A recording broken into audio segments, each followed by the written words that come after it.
Welcome to the Bro Code Podcast. Join Kennedy Lucas, Terry Lester, and Jackson Smith as they break down the biggest plays, share locker room banter, and keep it 100 on sports hot takes. Gear up, because this is where the real talk begins.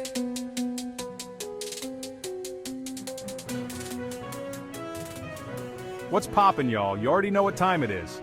It's your boy Terry Lester coming at you loud and live on the Bro Code Podcast. And today is June 9th, 2025. Put some respect on that date, because the vibes are unmatched and the truth is on tap. We're back with another heavy hitter episode where the convo's real, the laughs are louder, and the takes, well, let's just say they're hotter than ATL pavement in July, you feel me? 100%. This ain't no basic podcast. Nah, this the urban roundtable where loyalty is law, the code is sacred, and every bro and sis that pulls up gets a front row seat to the culture. Sports, music, relationships, business, and that good old barbershop wisdom. We talk it all, no filter, no fluff. So whether you're riding through the city, posted up at the crib, or sneaking in an episode at work, we see you for real. Lock in, turn me up, and let's ride this wave together. It's the Bro Code Podcast, where the real ones speak and the fake fall back. Let's get into it. The Oklahoma City Thunder forced 25 turnovers in Game 1 of the NBA Finals, the most in any finals game this century. Their star point guard scored 38 points, 24 more than their opponent's star guard. They trailed for all of 0.3 seconds of game time, and yet, the Indiana Pacers went into Oklahoma City, weathered a terrible start, and stole Game 1 by a 111-110 score. As the Pacers continue a postseason full of miraculous comebacks, the Thunder are left to wonder what went wrong, and how they can prevent it from happening again in Sunday's Game 2 at 8 p.m. Eastern on ABC. Oklahoma City is still the better team in this series and therefore remains heavily favored despite the 1-0 deficit. But the Thunder used up a lot of their margin for error in Game 1.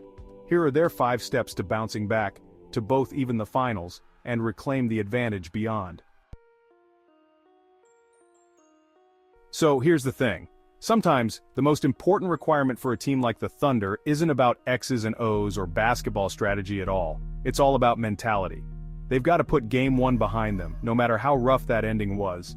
They just can't afford to drop Game 2 at home as well, kind of like what happened to the New York Knicks in the Eastern Conference Finals after their own Game 1 disaster. Luckily, with someone as calm and collected as Shai Gilgeous-Alexander leading the charge, the Thunder have been through this kind of thing before.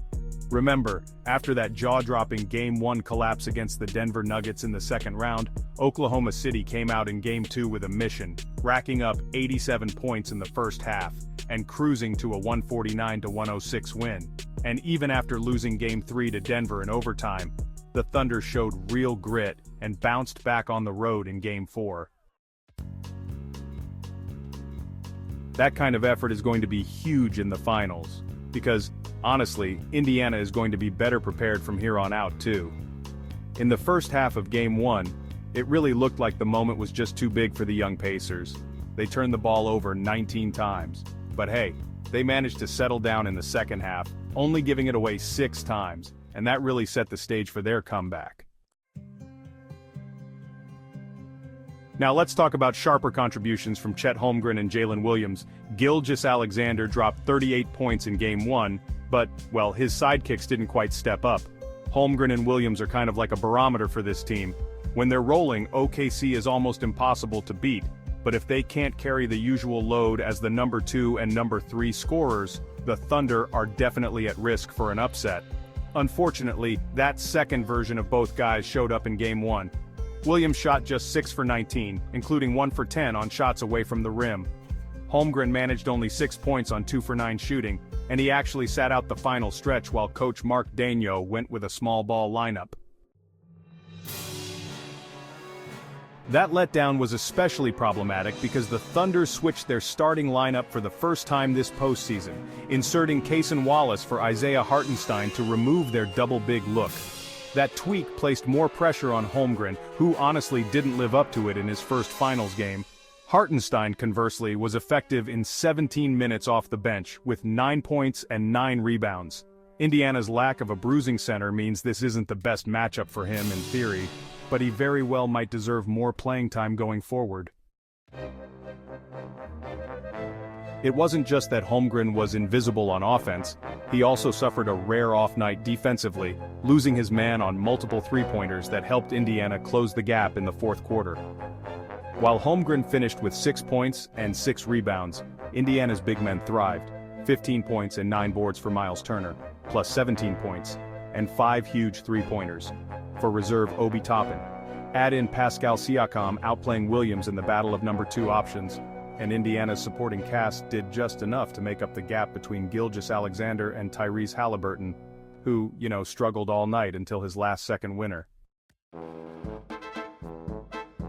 Snappier ball movement. Indiana entered the finals with a clear defensive strategy. Let Gilgeous-Alexander take tough shots, but don't compromise the rest of the defense to help against the MVP. That approach forced Oklahoma City into unprecedented offensive stagnation. The Thunder threw just 208 passes in Game 1 per Genius IQ tracking, the fewest for any team in any game all season, regular season or playoffs.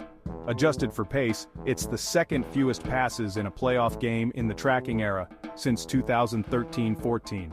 The previous playoff performances this season with the fewest pace-adjusted passes were the Cleveland Cavaliers in Game 1 against Indiana, and the Cavaliers in Game 5 against Indiana. That makes sense, as the Pacers employed a similar strategy against Donovan Mitchell as they did against SGA. While Gilgeous-Alexander, like Mitchell, mostly handled the heavy responsibility heaped onto his shoulders, there was little playmaking for his teammates. The Thunder recorded just 13 assists in Game 1, their previous low in the playoffs was 19. Their previous low in the regular season was 16, when the starters sat in game number 82. To be fair, the Thunder would have tallied more assists if they'd shot better. More on that issue in a moment.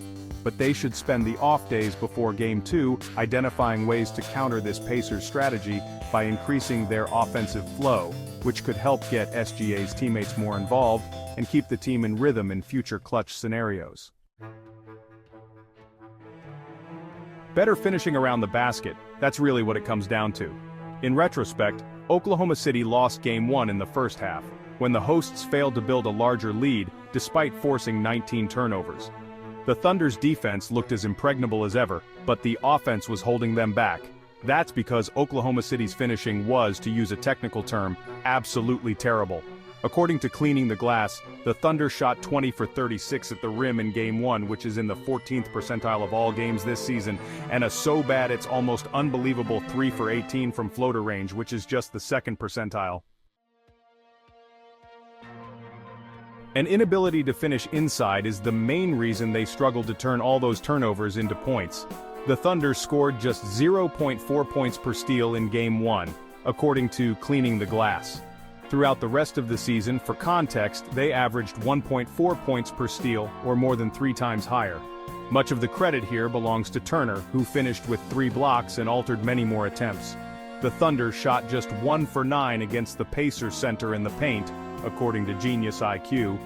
After Gilgeous-Alexander made an acrobatic layup for the game's first points, the Thunder missed every close-range shot the rest of the night when Turner was the nearest defender. Many of those misses, to circle back, were rough Holmgren whiffs in traffic. Still, the Thunder can, and should, finish better in upcoming games. Based on factors like the shooter's identities and defender location, Genius IQ estimates that the Thunder would have been expected to score 8 more points in the paint than they actually did. If they'd only finished like their track record suggests they should, the Thunder would have won Game 1. More considered prevention of the Pacers' open corner threes is definitely needed. The Thunder also would have won Game 1 if they hadn't let the Pacers run wild from the corners. This is the most acute vulnerability for the otherwise dominant Thunder defense. As a trade-off for cutting off the rim, they allowed the most corner threes of any team this season per Cleaning the Glass. The Pacers took advantage in Game 1 with their highest corner three frequency of any game this season. They made 10 of those 16 attempts, shooting 63%, and they went 7 for 9, that's 78% in the second half. They really needed every one of those buckets to complete their comeback. When reviewing film, Oklahoma City will probably accept some of those high-value attempts, which were either contested or the result of diverting help elsewhere. Indiana also outperformed its three-point shot quality by a hefty margin, according to Genius IQ. But on other occasions, a Thunder miscommunication left a pacer wide open from a corner, which is just an untenable lapse at this stage. Though the indefatigable Pacers don't make it easy, the Thunder can, clean up those miscues. They'll need to at any rate, as they're on the back foot now and must fix their Game 1 issues if they plan to win the first NBA title in Oklahoma City history.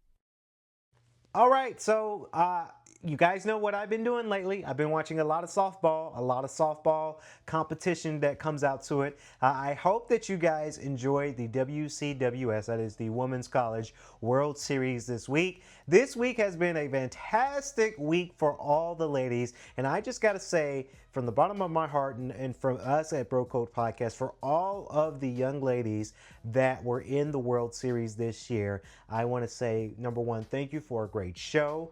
And thank you for your great service while you're performing within your team.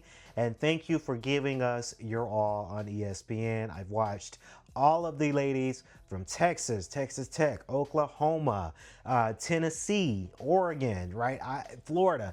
I've seen a lot of great ladies that played softball this year, played their heart out, to ESPN that gave us a great show, to the commentators who gave us some great stuff. Thank y'all so very much. When shows like this come on, guys, I like it when there are great sports networks that give us, just a great show, because let me tell you, performing from a guy who does now a sports podcast, but from a person like myself and T and Jackson, you both done it, to the point where we had it to where we would go out and produce broadcasting sports for us as well. It is quite amazing, and I love to see the impact. I love to see the production scale of it is quite amazing when the production scale of things go down. I worked for ESPN for Georgia State. I've done things with my college, my alma mater. I'm getting ready to do the Battle of Atlanta World Karate Championships this weekend. So I know the ins and outs of production when it comes down to sports. So to everybody who gave us a great show at the WCWS conference in Oklahoma City, thank you. Now, Texas. Now, it was the final two teams, Texas versus Texas Tech. Now, I guess I'm rooting for both teams. I was rooting for Texas Tech Raiders because I've looked at Najari Kennedy and how well she pitched within this series, y'all. It is quite amazing. But Texas does beat Texas Tech to win the 2025 College Softball World Series bracket. Again, the number one six seed team, Texas, took down the number 12 team, Texas Tech, by the final score of 10-4. Could you imagine? The emerged victorious in the 2025 Women's College World Series. First and foremost, to the ladies of Texas, congratulations, shouting you out on the Bro Code Podcast. The Longhorns, they gave us a great battle. And it's not to say that the Texas Tech Raiders guys didn't give us a good battle, but hey, you are now the best of the best for the year because you win the College World Series. Now, the Longhorns, they took an early lead now, T.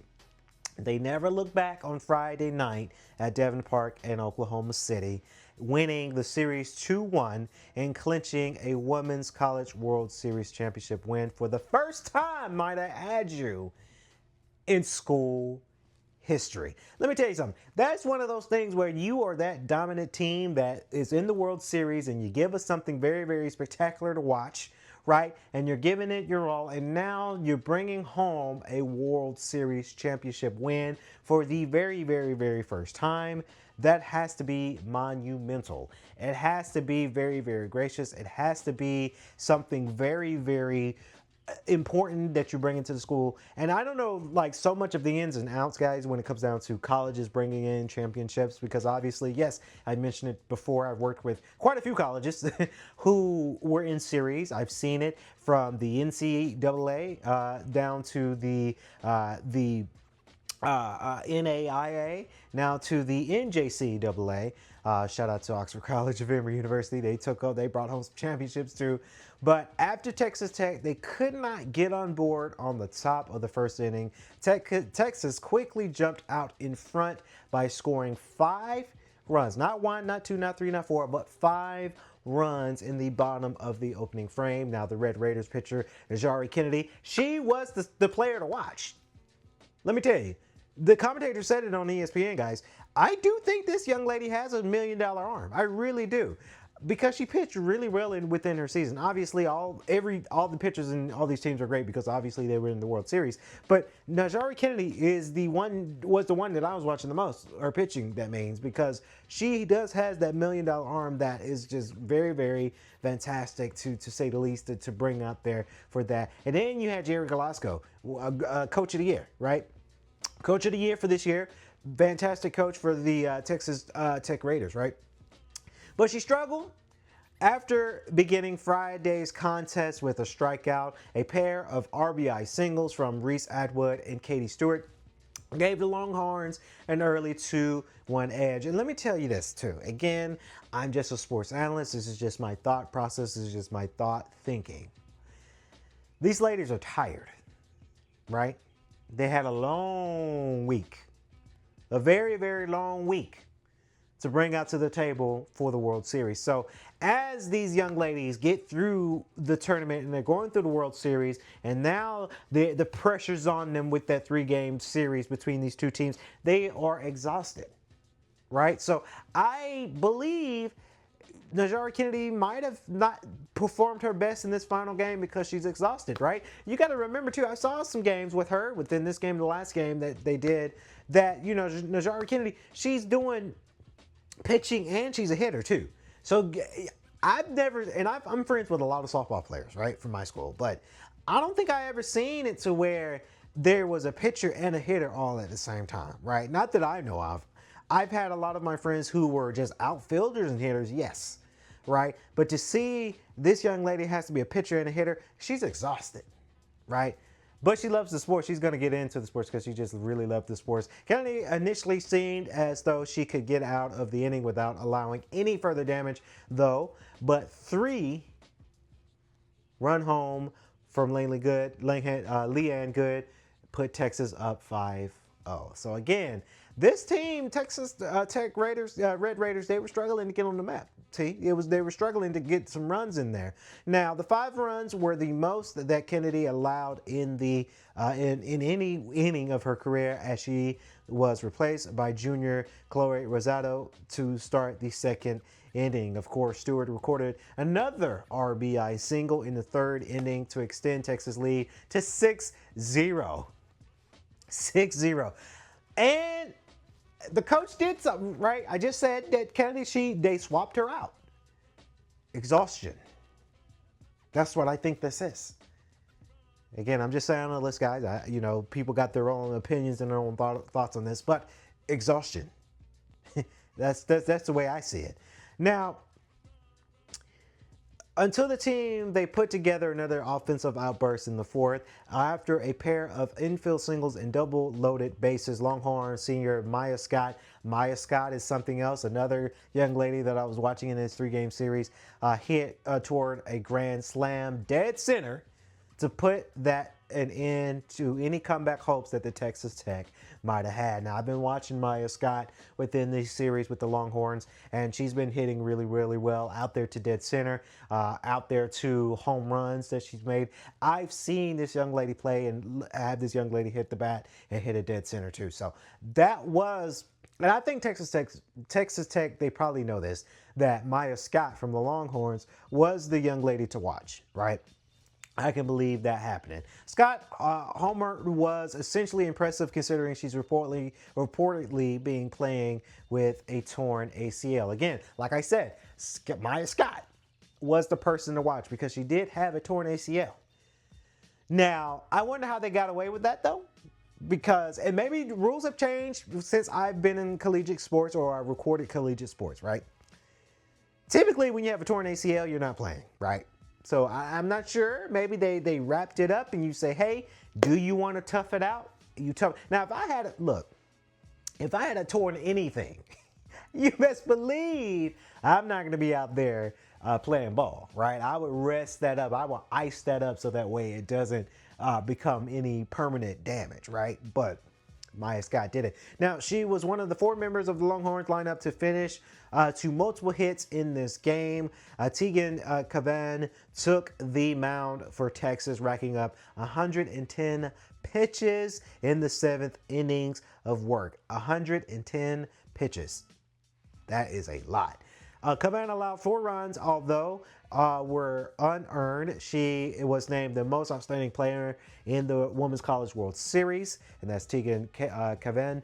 Texas Tech attempted to rally with 3 points in the 5th inning, but won in the top of the 7th, but a ground out from Lauren Alred. Lauren Alred, let me tell you, that was another young lady I was watching. Lauren Alred, I've seen her play. I've seen her hit. I've seen her facial expressions through the program of ESPN where we watched it. This young lady was focused. She was determined. She was focused. She was ready to do with anything necessary needed to be done for their team to come out on top. Of course, she sealed the defend.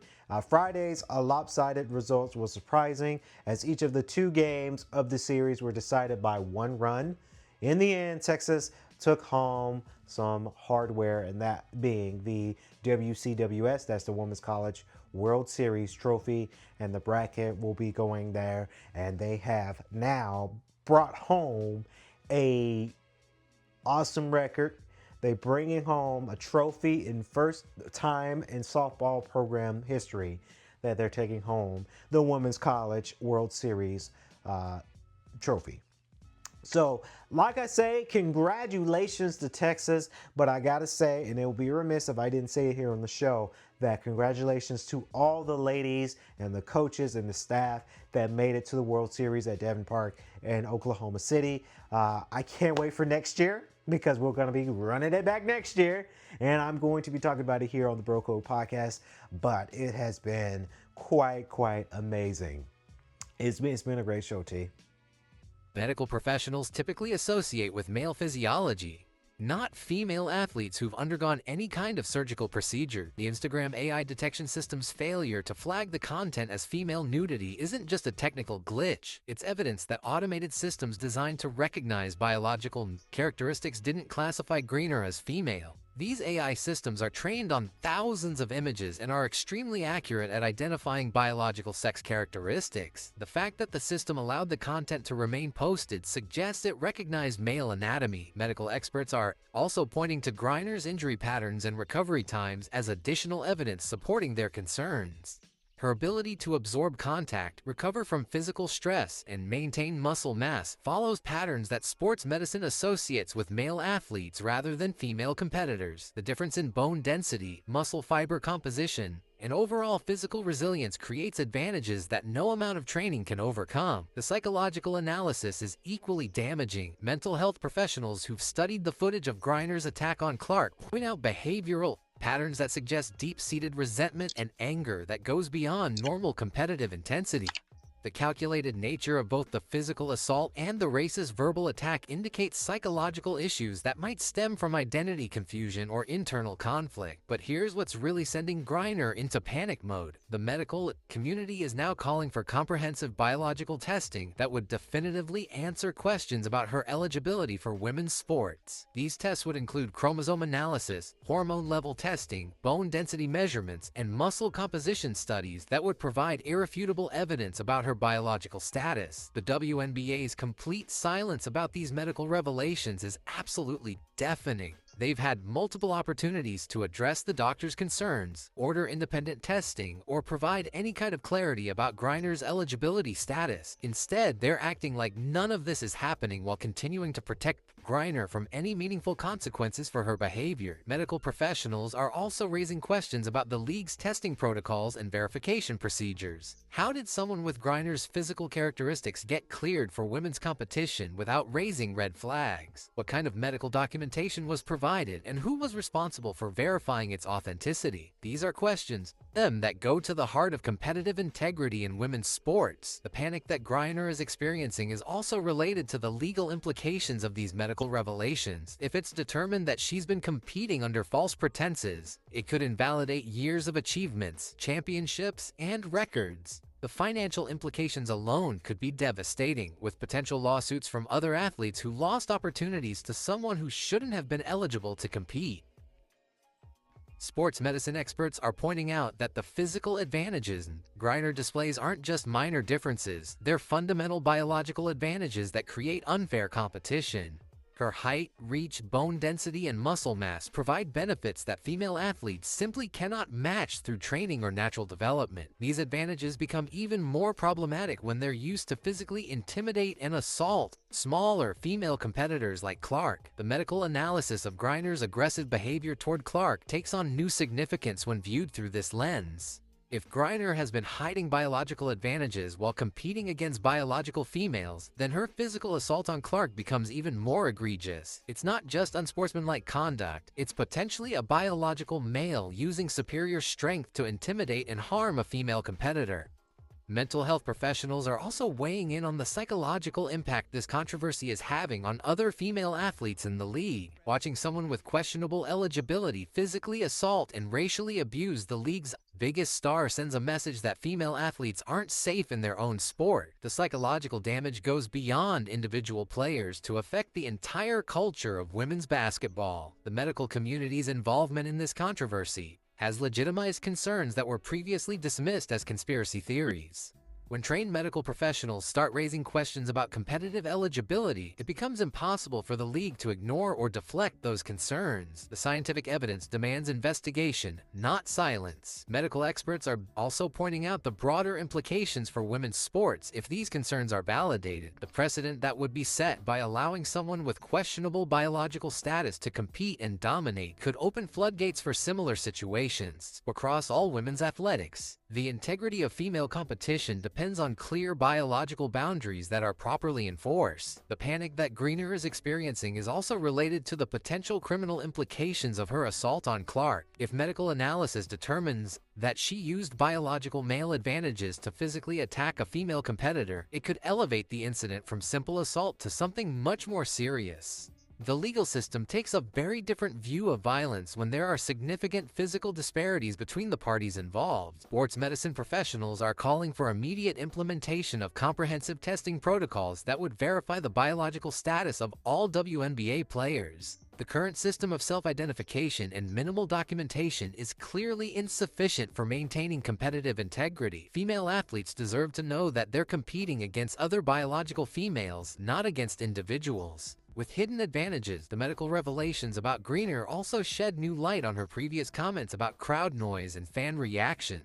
Her complaints about increased attention and scrutiny take on new meaning if she's been hiding something that could be exposed by closer examination. The defensive posture and victim mentality make more sense when viewed as attempts to deflect attention from uncomfortable questions. Medical professionals are also analyzing the broader pattern of aggressive behavior that Griner has displayed throughout her career.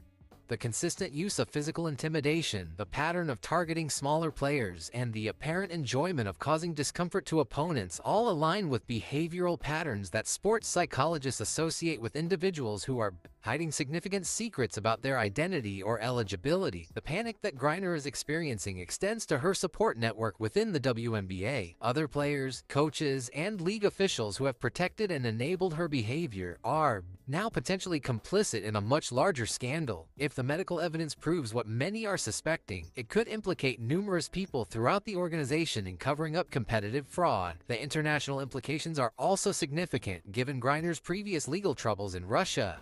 If medical analysis reveals that she was competing under false pretenses while representing the United States in international competition, it could create diplomatic complications and raise questions about other American athletes' eligibility. status. Medical experts are pointing out that the evidence they've identified isn't based on speculation or bias. It's based on observable physical characteristics and measurable biological markers. The scientific method doesn't care about political correctness or social pressure. It only cares about facts, and the facts they're presenting are extremely uncomfortable for Griner and the WNBA. The psychological impact on Caitlin Clark is another aspect that medical professionals are addressing. Being physically assaulted and racially abused by someone who may have been hiding biological advantages creates trauma that goes beyond normal competitive stress. Clark has shown remarkable resilience, but the psychological toll of competing in an environment where her safety and dignity aren't protected could have long-term effects. Sports medicine experts are also highlighting the precedent that this case could set for addressing similar concerns in other sports and leagues. The medical analysis techniques being used to evaluate Grenier could become standard protocol for verifying competitive eligibility across all levels of athletic competition. The implications extend far beyond women's basketball to affect all of women's sports. The financial panic that Griner is experiencing is also related to potential loss of endorsements, sponsorships, and future earning opportunities. Companies that have supported her career are now facing questions about their association with someone who may have been competing fraudulently. The reputational damage could be devastating for her long-term financial prospects. Medical professionals are emphasizing that their concerns aren't motivated by discrimination or prejudice. They're motivated by scientific integrity and competitive fairness. Female athletes have spent decades fighting for equal opportunities and recognition. Allowing individuals with questionable biological status to compete against them undermines those hard-won achievements and could destroy women's sports entirely. The panic that Griner is experiencing is also related to the potential impact on her legacy and place in basketball history. If medical analysis determines that she gained unfair advantages through hidden biological characteristics, it would taint every achievement and record she's accumulated. The historical record of women's basketball could be fundamentally altered. Okay, so here on the Bro Code podcast, we like to talk about, obviously, sports. There's no brainer there. But typically, I like to talk about WWE on my other show, K.L.P. Aftermath. But now that we have this show, I'm able to talk about SmackDown and any other pay-per-views for today, being that today's Monday. And then tonight, Raw comes on, and then I review Raw on K.L.P. Aftermath podcast tomorrow. But I'm glad that it's falling into place here because we did promise you guys, we were supposed to do a podcast yesterday, but our day kind of got, or the other day, our day kind of got shifted, right? You guys know, and I'll probably talk about it more on my show, but we had to do something with with our medical business and the Shaquille O'Neal Foundation, which you guys are going to see that this week. I don't want to say too much on that here on this platform. Just know that we had his foundation come to our office, and it was a grand day. You guys will know what I'll mean when I do it on social media again. You can follow us on social media. I got to plug my stuff up, y'all. I'm sorry. Kennedy Lucas NBA is my personal Instagram that you guys can follow, but you guys can also follow K.L.P. Entertainment, Swanky 93.3 in the Heat, 94.6 radio stations Instagram as well. We'll have it in the link description below, so that way you guys can see our content for Bro Code Podcast. And I'll be showing you guys with the whole foundation of Shaquille O'Neal Foundation, K.L.P. Entertainment, and all of our other companies. I'll explain more on what that is. But being that was shifted, that's why we couldn't do a podcast the other day. And I feel bad because a lot of people were looking forward to it, and we kind of had to shift our schedule around a little bit. And now we had Jackson coming on the show too, so there's been a lot of changes. But now I'm here to talk about WWE. Money in the Bank was Saturday, which we'll talk about for sure. And I briefly will talk about SmackDown because honestly, and I say this as an analyst, as a sports analyst, and it's just me talking, right? I'm still a fan, right? It's not going to deter me of my fanship with WWE because I grew up with WWE, but I got a bone to pick with them a little bit. Quite a few things have happened in the last few days. And I guess my first gripe is the one thing I kind of don't understand is that I guess I just miss the old days to where Raw had their set of superstars and SmackDown has their own set of superstars. And maybe it's just me. Maybe it's just me going loony. I don't know. But back in the day, certain superstars on certain shows, you had to watch that specific show to catch that specific superstar. And I don't understand it why they're intertwining. And then when they did the Raw Super Show concept where you had SmackDown people on Raw, that is too confusing to me. I think I do wish that WWE could diversify their superstars, keep a select few superstars on strictly to one show. Obviously, yes, come together on a pay-per-view like Money in the Bank. Obviously, yes. But when you have these two different shows, try to diversify. Right, for an example here, with Bro Code Podcast is completely different than K.L.P Aftermath, right? Completely different. We're not in the other studio. We have mics, obviously, but we don't have the headphones and the sound effects and stuff that I do on my show. We try to diversify our show a little bit. So that's just one thing that I wish that WWE did, y'all, honestly, in my opinion, because Friday night you had a lot of the Raw superstars on SmackDown. And it's just like, okay, I just saw y'all 3 days ago, right? And it could be, and I wish they didn't do that because, and again, look, I don't know. I don't work for WWE. I don't know the ins and outs of it, of the business scale. But there was an article that I read, and it came out a few weeks back.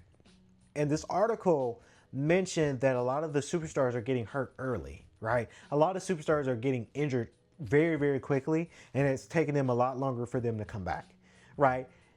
And it sucks because I kind of feel like, and this is just my opinion, I kind of feel like they're just, they're cycling the same superstars that we see on a daily basis, and they're getting more exhausted, right? Like, for an example, Stephanie Vicare, right? Great superstar, great wrestler. I like the kiss of death move she do. Booker T loses his shit when he do it. But she was on Raw. Then she was on SmackDown. Then she had a match at AAA Collide in Los Angeles. And she had to do Money in the Bank match, right? That's a lot on her, right? It's a lot of Stephanie Vicare. And it's like to say, I'm not hating on Stephanie Vicare. I like Stephanie Vicare. I think she's fantastic. But you got to give her a breathing room, right? If Roxanne Perez gets signed to Raw, why am I seeing her on SmackDown? Stephanie Vicare had a match there on SmackDown too. Well, I forgot to mention that too, because that was another match that Stephanie Vicare had. She's on Raw, but she had a match on SmackDown in Bakersfield, right? I really wish they keep celebrities that are signed to a specific brand show, keep them on that show. So that way it doesn't, again, I'm just saying this as an analyst. I don't work for WWE. They're probably not even watching this show. But it keeps them on their toes, it keeps them fresher, and it doesn't cause them to burn out. Now, obviously, these are superstars. They love doing this. Now, if I was a superstar, hey, if I even worked at WWE, I would not complain because I worked at WWE, right? But burnout is real. But like I say, SmackDown in Bakersfield was pretty good for the most part. The hype is real when it comes down to the Money in the Bank pay-per-view that came on that next day. Of course, you had all of the six ladies tag teaming up on each side for SmackDown to see if they can gel well for sure. And the hype was real. The hype was real for Money in the Bank. This pay-per-view was actually not that bad. It wasn't bad. WWE Money in the Bank, I'm going to highlight the grades, the results. A certain someone does come back towards the end of the show. I'll get to that in a minute. Seth Rollins and Naomi, they both win the Money in the Bank ladder match. I got to say, for Naomi, I am really happy that Naomi won the Money in the Bank match. She's been in, this was her, what Jackson, her fifth Money in the Bank match. Right? So if you are in your fifth Money in the Bank match and you never won one of them, and I think they kind of lined it up as when they rolled her pre-tape, her tail of the tape, what a tail of the tape is, and because you're smirking at me now, Jackson, people don't know what that is. But a tail of the tape, it could be a full graphic or it could be a half graphic where they read the stats, right? So Naomi's stats was, I forgot what the top one was, but it was this was her fifth Money in the Bank.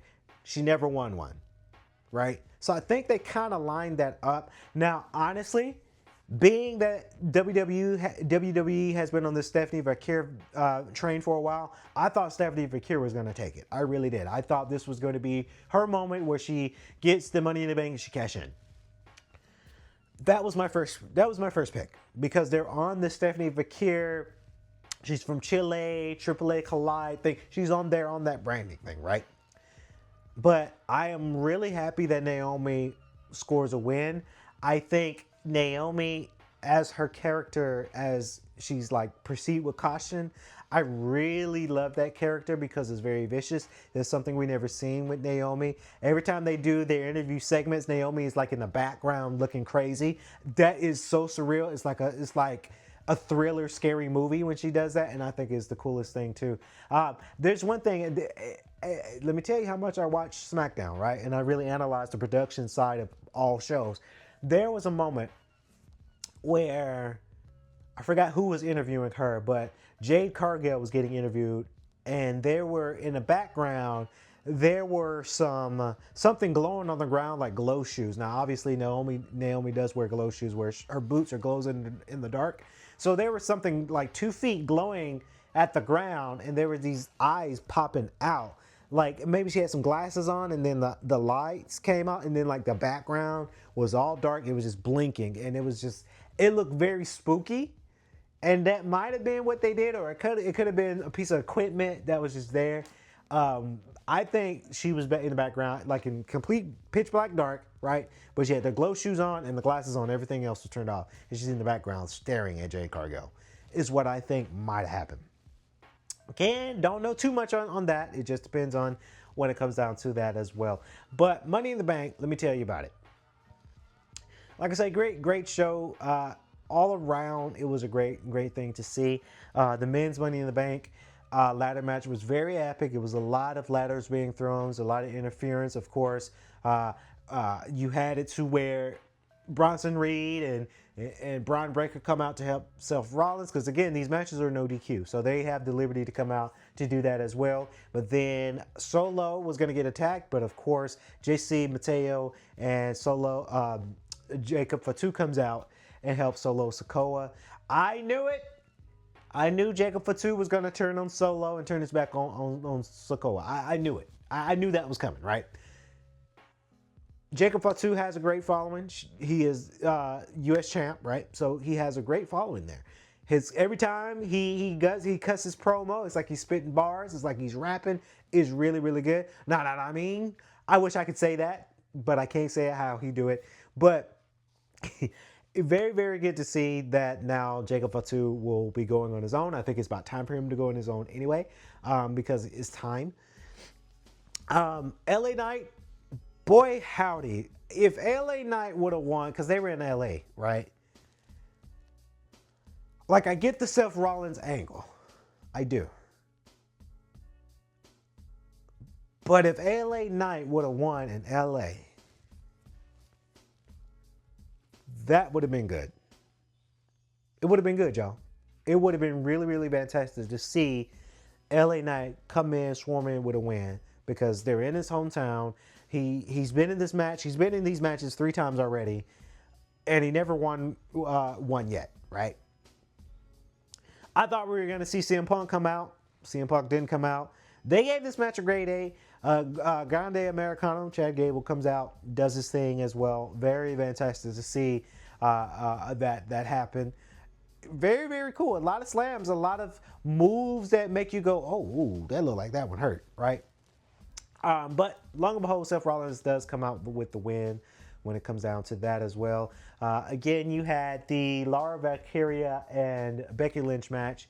Okay, they gave it, Yahoo Sports gave it an A. It was good. The spotlight of it is when Valkyria gave the German Slam to Becky Lynch while wearing the belt, because I'm sure, because let me tell you, those belts are heavy, right? My brother, when WWE was in Atlanta, and Cody Rhodes was at Brandy Rhodes' studio, and they had a meet and greet, and my brother went, and they told me how heavy the championship belts were. So it looked like it hurt. It looked like it hurt with the belt. Good to see that. I think Becky Lynch's attire was interesting. I think maybe her daughter, because again, Seth Rollins and Becky Lynch, they're husband and wife, they have a kid. And I think her kid made her top. So I think if that's true, that's cute. So you notice how I notice these things, right? And then moving over to the main event. The main event was Jey Uso and Cody Rhodes versus John Cena and Logan Paul. Good match. I am glad that they had it to where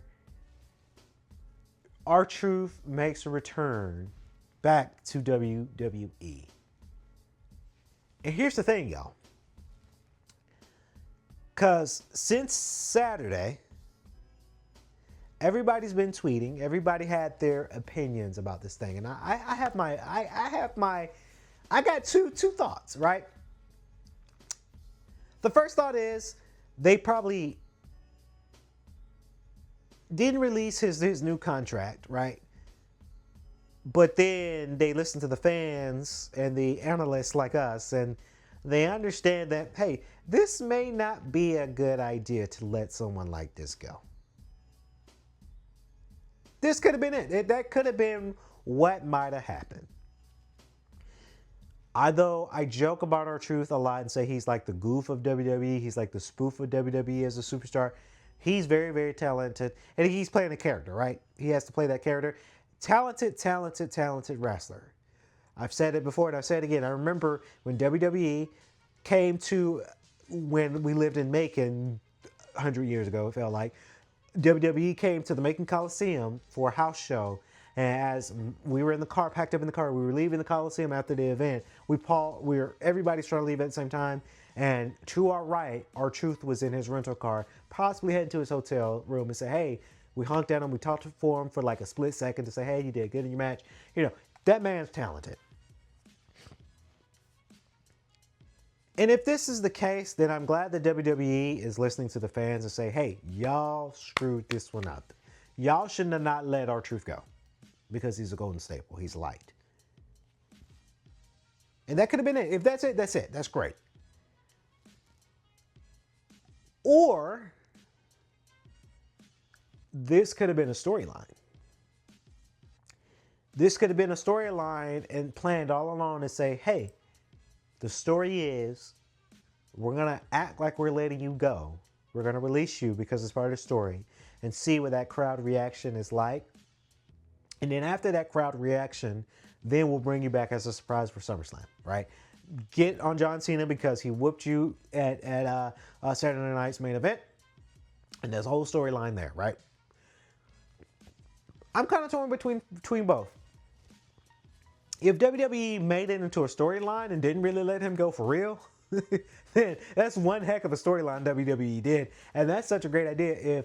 If WWE planned that and that's part of the storyline, that's great writing. Because everybody, the universe, WWE universe, was rioting because why did R-Truth get let go right after a big match at Saturday night's main event? Why? But it's good to see R-Truth back. I do hope. I hope that we get to see R-Truth now in more of a serious light.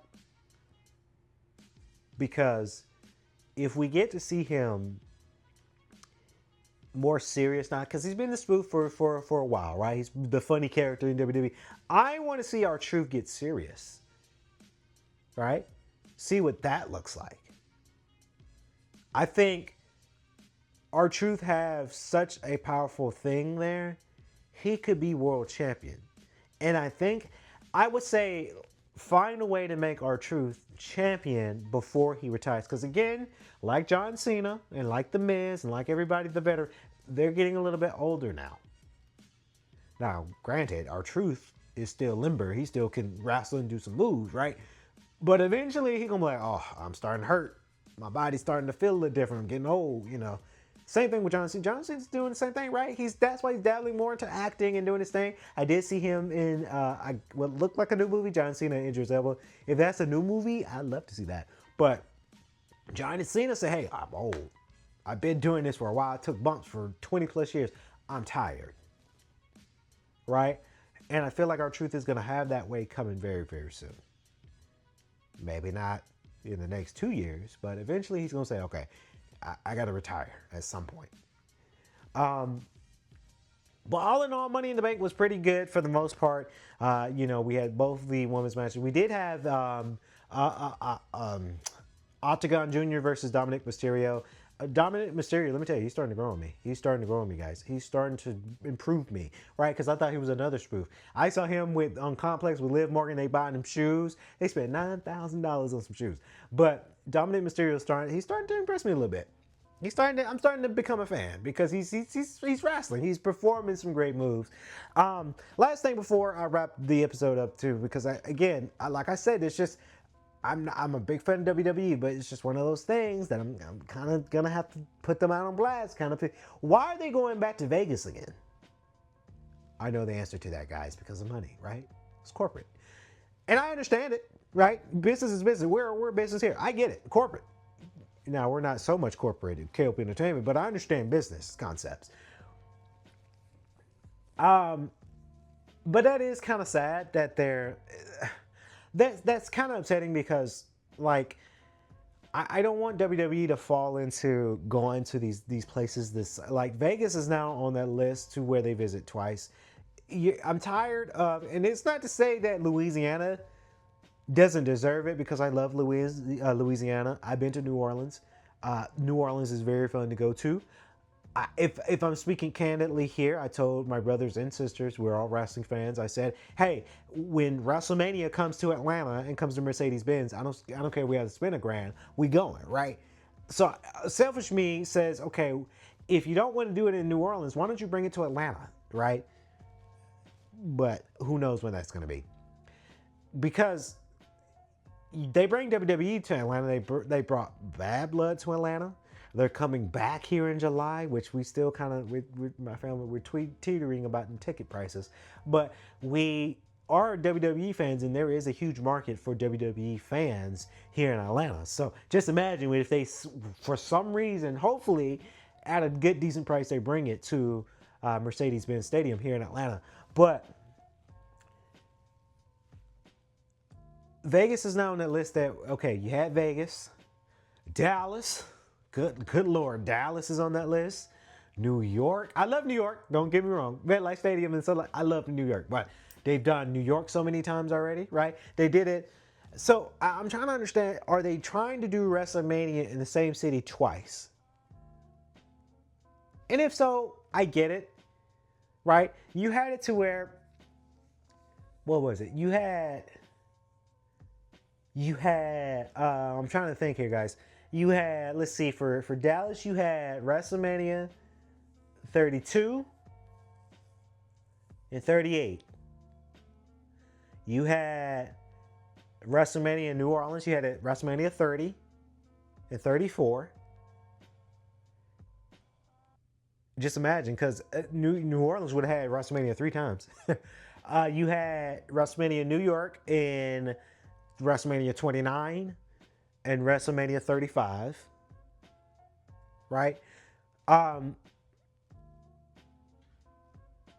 Yeah, that's all I can think of. Those states are just on the list to where, and I get it for a business concept. You're catering to a market. You're catering to what will draw in the most ticket sales. How much the fan engagement is large in wrestling, right? We'll never get WrestleMania in Omaha, Nebraska. Not to say that that's a bad state. That's not what I'm saying. But there's just not a huge market in Nebraska. Or WrestleMania in Montana, right? WrestleMania in North and South Dakota, right? You're not gonna have that market, right? But to see that they're going back to Vegas again, and this past WrestleMania didn't live up to their expectations. I guess WWE's trying to rewrite a wrong, right? Because WrestleMania 41 wasn't that great. Show-wise and ticket sale-wise, again, I'm a big fan of WWE, but yeah, WrestleMania 41 wasn't the best WrestleMania ever, right? So maybe they're trying to rewrite some wrongs. Maybe. I think a lot of people who are fortunate to spend $10,000 a ticket, then by all means, yes, go for it. But the average consumer, they're not going to spend $10,000 for a WrestleMania ticket. And that's how much Vegas was, right? And for the consumers who have to pay for travel. Trust me, guys, last June I went to Vegas and, you know, we worked hard and we paid for it, but it's not a cheap ticket, right? It's not cheap to go to Vegas. You know, you got to pay for the travel. You got to pay for the Ubers and the Lyfts that you might need. Hotels, they don't, and every state has some really bad hotels, right? But if you bougie like me, I'm not staying at whatever hotel, unless I'm working. If it's a work thing, I'm going to stay wherever work put me. But if it's a luxury kind of thing, I'm wanting to stay at the best hotels, right? Maybe the Grand Bohemian. I'm more of the Wynn kind of guy. Like I stayed at the Wynn last June. It was fantastic. I love the Wynn. Of course, the Wynn and the Encore. I think the Encore was like the family budget-friendly hotel, but the Wynn was another luxurious hotel that we stayed to. Every time I go to Vegas, I'm staying at the Wynn because I just had a ball. I just really love that hotel. So a hotel and casino. So my whole point, and food is expensive in Vegas, right? Everything is expensive in Vegas, right? And that's why a lot of people got a lot of gripe. People got a lot of gripe when it comes down to WrestleMania coming back to Vegas. It's crazy that they're doing that. I'm glad they gave it a new logo, right? But they're doing it again. The logo does look edgier, so maybe they're rewriting some wrong, guys. I don't. Maybe they're trying to redo it. Hopefully, we see The Rock come back in WWE. I mean, hey, I get it. He's doing his movies, right? But I would love to see The Rock back in the ring because that was the thing in WrestleMania 40 and that whole year of 2024, right? It was great, but that's what made wrestling great, right? But now it's starting to kind of simmer out a little bit. But I digress. WWE, again, I don't work for WWE. Would I like to work for WWE? Sure.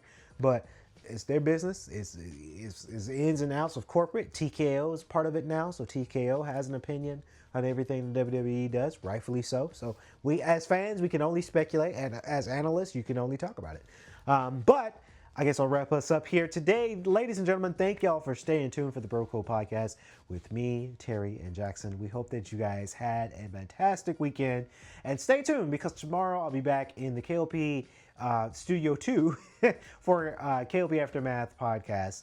I can't wait for that one because I will talk a little bit more about our work with the Shaquille O'Neal Foundation, my full review of the Nintendo Switch 2 that came out Thursday. I'm going to do a full-blown talk about with that as well. It's going to be a Grand Slam podcast for tomorrow, so you guys stay tuned as well. We hope that you guys enjoy the rest of your Monday, and we'll catch y'all in the next Bro Code podcast. Until then, this has been your host here, Kennedy, Terry, Jackson. It's always a pleasure. We'll catch y'all in the next Bro Code podcast. Peace. Welcome to the Bro Code Podcast. Join Kennedy Lucas, Terry Lester, and Jackson Smith as they break down the biggest plays, share locker room banter, and keep it 100 on sports hot takes. Gear up, because this is where the real talk begins.